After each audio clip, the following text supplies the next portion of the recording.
Hello everyone. In this video I want to talk about 3 different categories of Alacrity and Quickness support. I will call them free, sequential and single source. A free boon support has several boon skills that can be used independently of each other. In contrast, a sequential boon support will have to spread out their boon skills because they cannot be cast closely together. Single source boon supports generate their entire boon output from a single button press with long duration. These definitions are vague and not every build neatly fits into one category.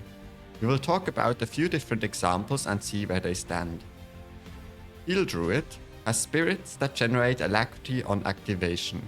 Using one spirit does not in any way restrict the timing of another spirit. That is to say, a druid can just activate 4 spirits to generate 30 seconds of alacrity up front, and then go away and do mechanics, for example. This makes Druid a very clear example of a free support. Quickness Spellbreaker, much like Druid, can drop its long cooldown banners to generate quickness up front. This puts Spellbreaker firmly into the free support camp.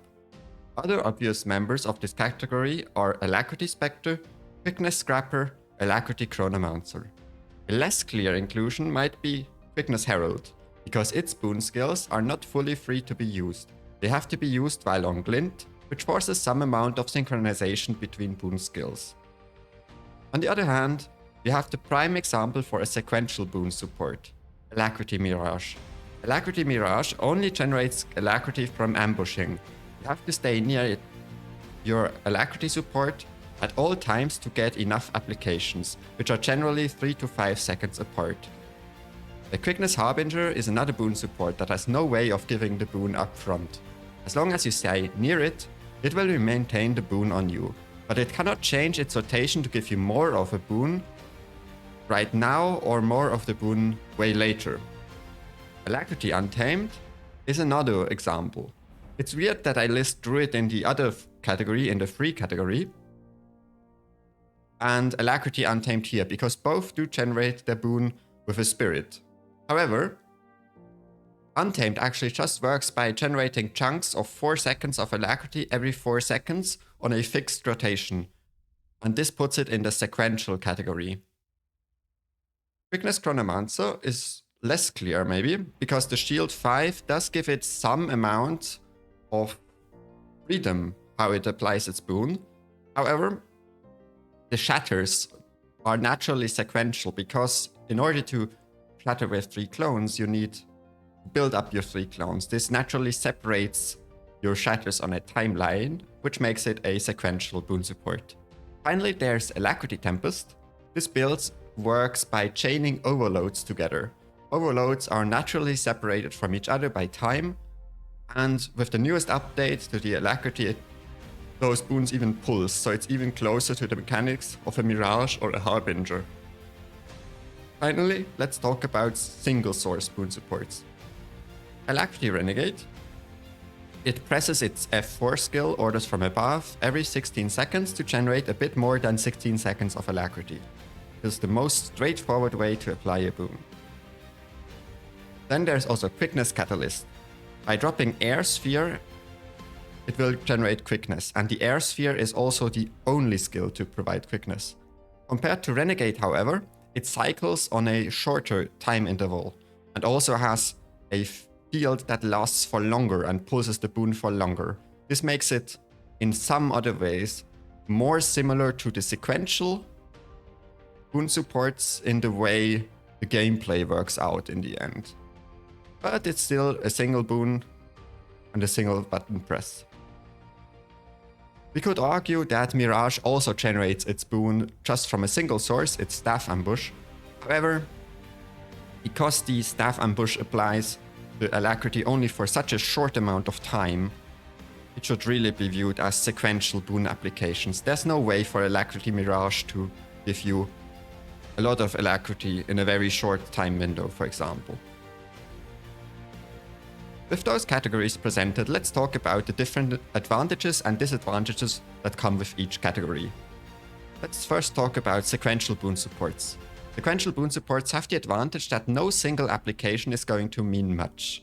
If you, for any reason, Miss one application of the boon, you will regain the boon within a few seconds of re-entering the boon range. This makes sequential boon supports ideal partners for situations where a DPS player needs to go off stack to do a mechanic that does not rely on having boons.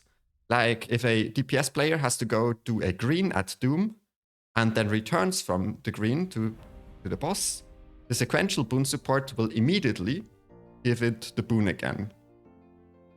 Similar things happen when going off to do a cannon at Sabothar, or when eating a mushroom at Slothasor.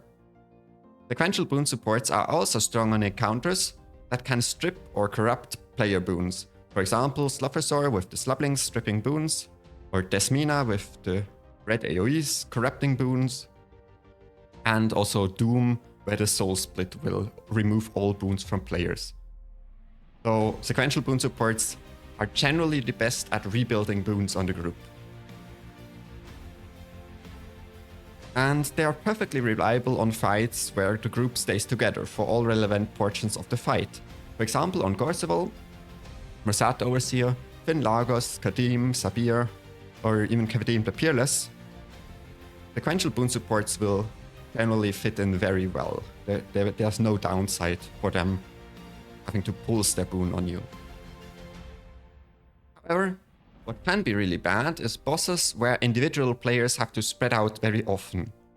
And sequential boon supports are very bad at doing mechanics themselves.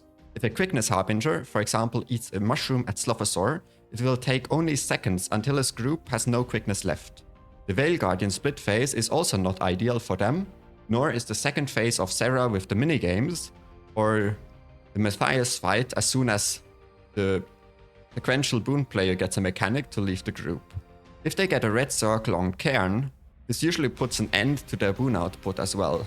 And while they are decent to do Conjured Amalgamate as a stack player, they are very bad at doing the swords or shields mechanic because they cannot build up a boon reserve and then leave the group, because they have to stay close to give their boon. Finally, a lot of these builds need a target to provide their boons, so they are also not the best supports against bosses that simply disappear from the fight every so often. These shortcomings can be covered by running excessive amounts of boon duration, but this unfortunately hurts their DPS. Speaking of DPS, some of these builds currently reach extremely high DPS numbers on the Golem, which is a big plus. Especially noteworthy in that regard are Alacrity Untamed and Alacrity Mirage. So even though their playstyle might seem a bit less flexible, they certainly reward you for successfully recognizing the situations where they can provide their boons with no issues by doing a lot of damage, in many cases competing with DPS players in terms of their DPS output. And then there are the single source boon supports. This is a very small category, it's also a very weird category, as ArenaNet generally does not seem to like this concept very much. Single source boon supports have a few things that set them apart from sequential boon supports, and also from the free supports. If a single source boon supports know what they are doing, they are the absolute best at leaving to do a mechanic on a fight. For example, a Alacrity Renegade doing swords at the Conjured Amalgamate, and simply make sure to use this F4 ability whenever near the group to ensure perfect uptime, and then let its cooldown recover while he's doing the sword mechanic. Quickness Catalyst, due to the energy mechanic, is unfortunately less suited to do mechanics, as not attacking a target will hurt its energy generation and result in big losses, despite not directly impacting the way quickness is applied. If the energy issue can be resolved, then Quickness Catalyst is also very good at doing mechanics. For example, on the Conjured Amalgamate, a Quickness Catalyst can, while doing the swords, still attack the boss and so generate energy, which makes it function nonetheless.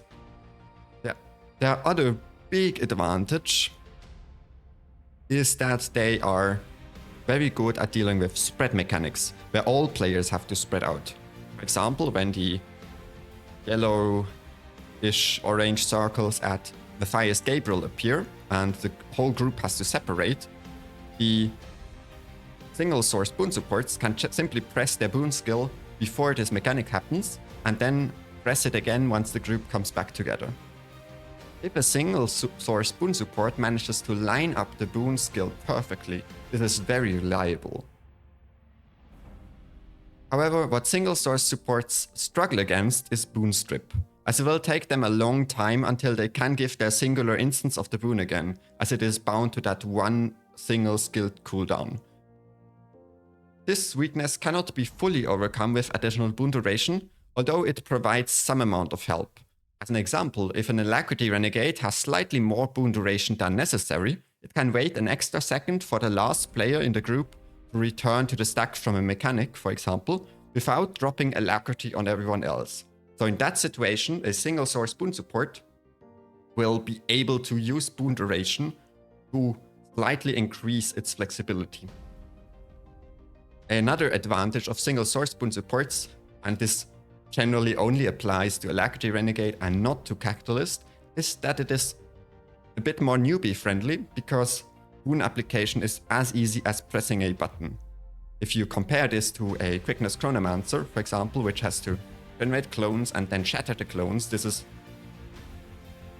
the Renegade is a lot more newbie friendly and the Quickness Chrono is a lot more complicated. But as I said, the Quickness Catalyst is not easy to play, so Quickness Catalyst is a bit the odd one in this category. Finally, there are the free supports.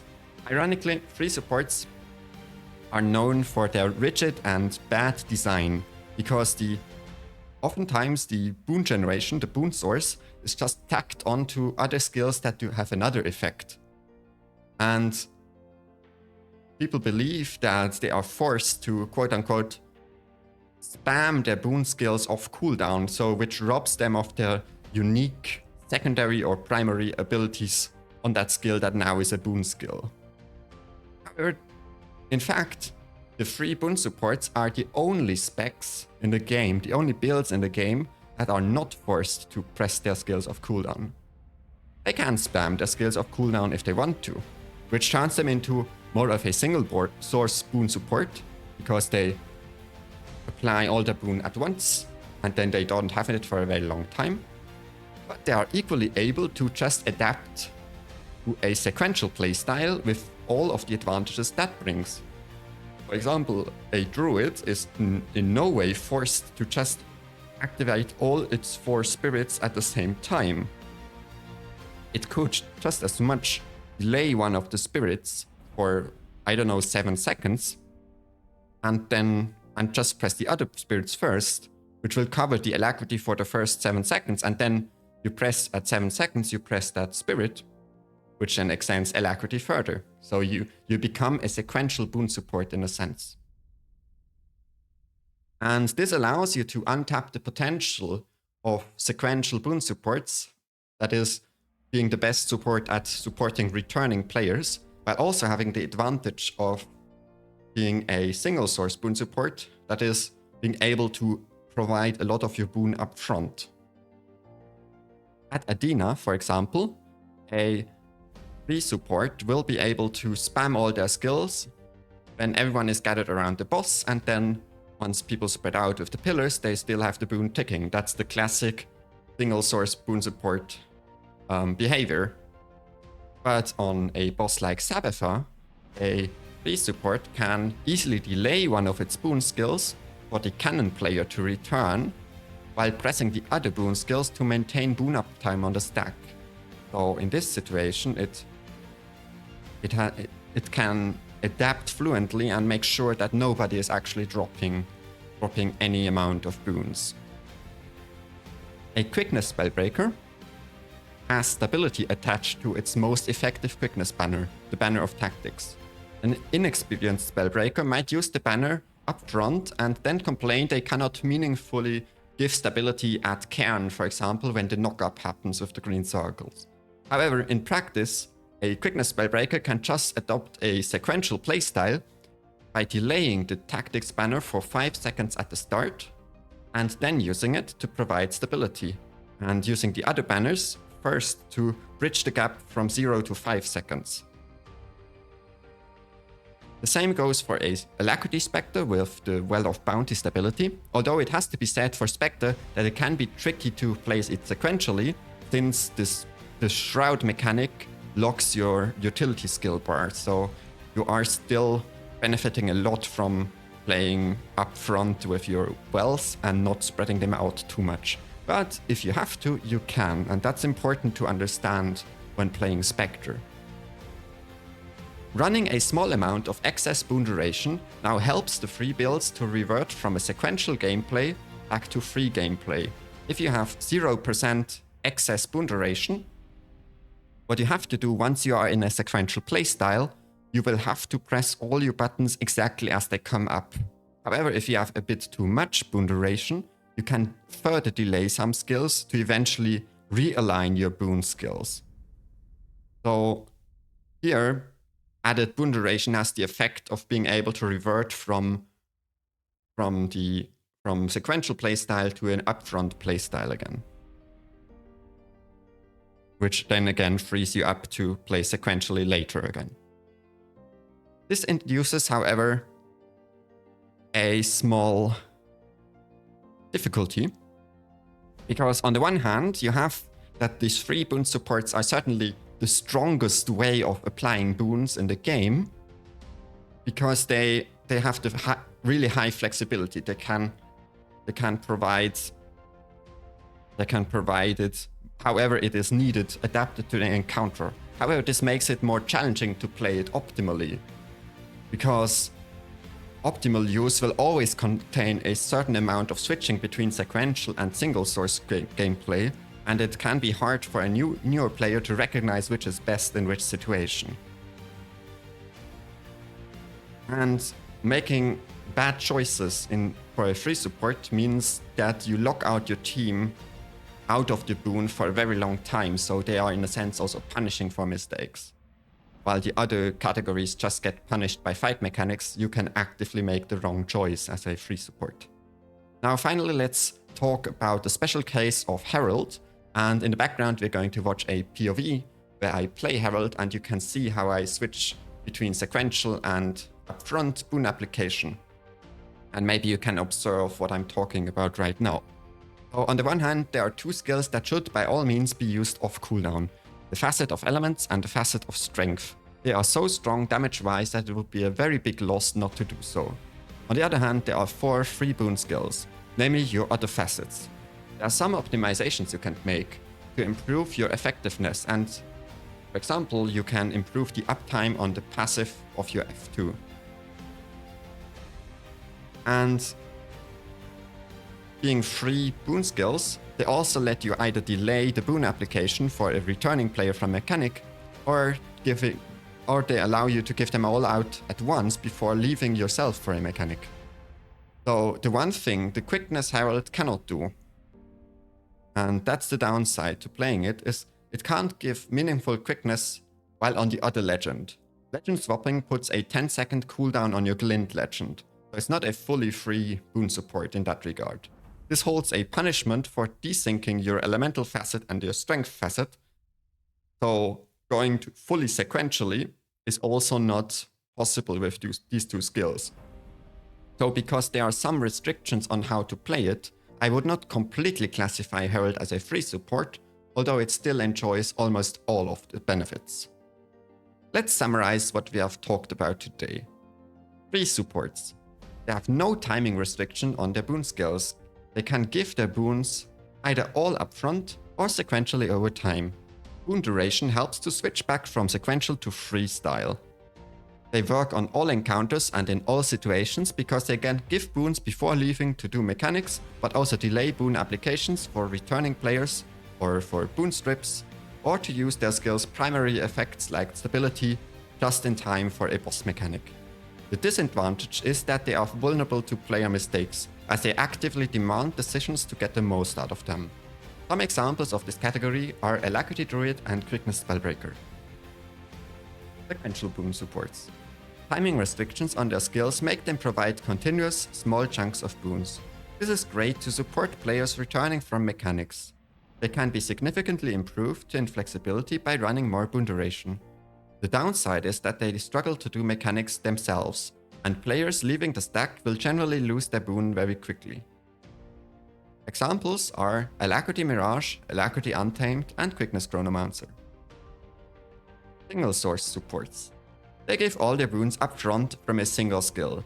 Their flexibility is limited, and they are not great at supporting allies that unexpectedly move out of range or lose their boons.